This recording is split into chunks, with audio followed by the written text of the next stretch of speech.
My bike's done 60,000k and I'm still running the original rear pads. I've got some new ones in stock, but I'm going to pull the old pads out and just have a look at them. They sort of look okay, but I just want to make sure. There's a 12mm headed bolt at the back of the caliper that needs to come out. Then there's an 8mm head bolt that holds the pads in. This needs to come out as well. With these two bolts removed, the pads can actually be slid out.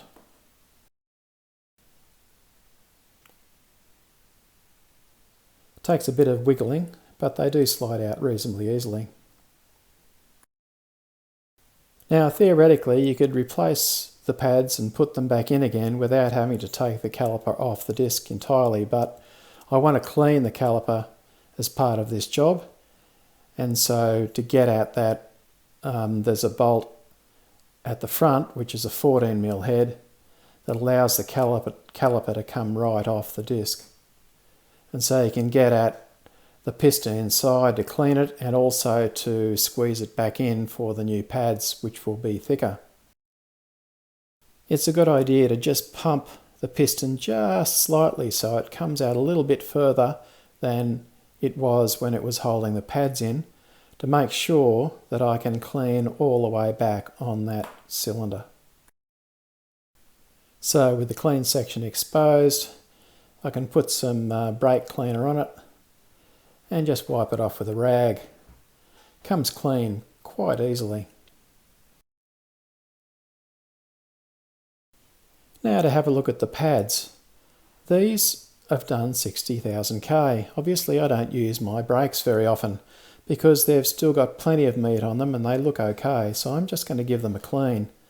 Over time they do collect a lot of crap, as you can see here, and the brake clean takes that crap off quite easily.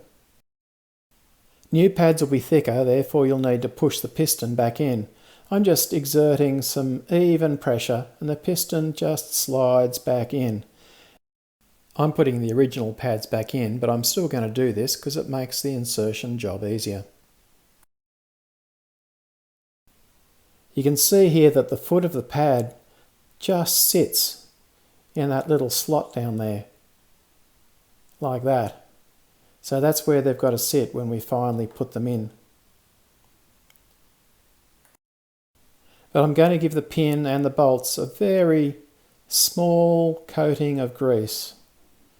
Not too much, because we don't want it to get onto the pads themselves.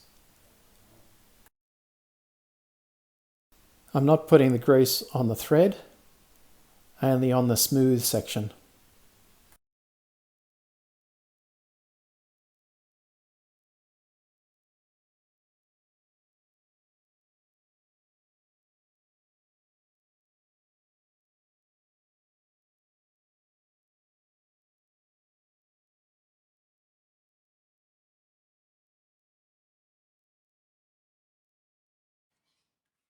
I've forgotten to show it, but I've put that front bolt back in so the caliper can pivot. Now I'm just putting the pads in on both sides and allowing the foot to go back in that spot that I showed earlier. There's a tiny bit of fiddling involved here, but it's not too difficult.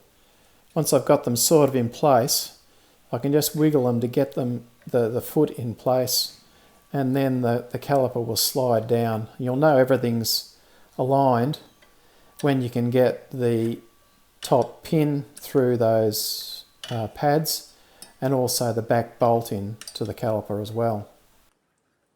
If these don't easily align, don't force it.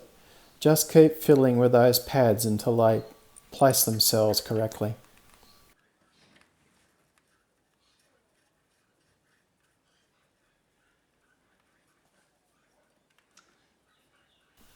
I've only finger tightened both these bolts. They look okay, so now I can tighten everything up. I'm using the torque wrench that's built into my elbow, but you could look up the torque settings if you really need to do that.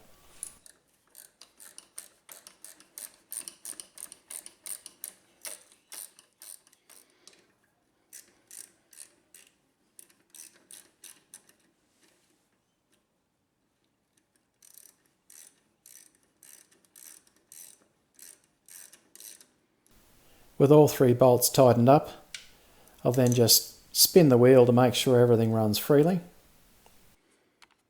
Yep, that all looks good. Now the really important bit.